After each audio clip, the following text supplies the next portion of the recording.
Hey, it's Dave with High Gravity.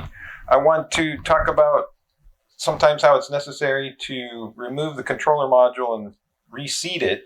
This remakes all the connections on the back plane.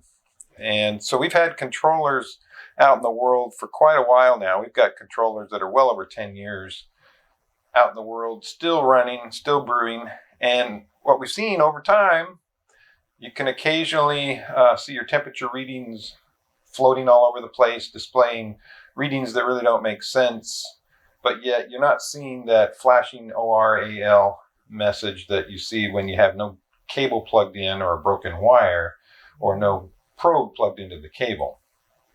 So these are the symptoms that you can relieve by reseating the controller.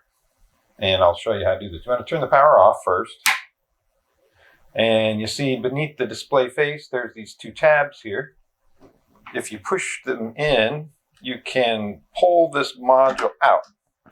And you want to leave the case in the box. If the whole thing comes out, then we have to remove all these screws and secure the clip inside on the back.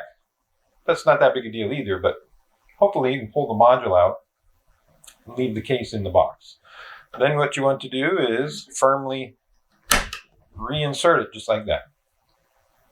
That remakes all the backplane connections inside, including those that carry the signals for the temperature controller.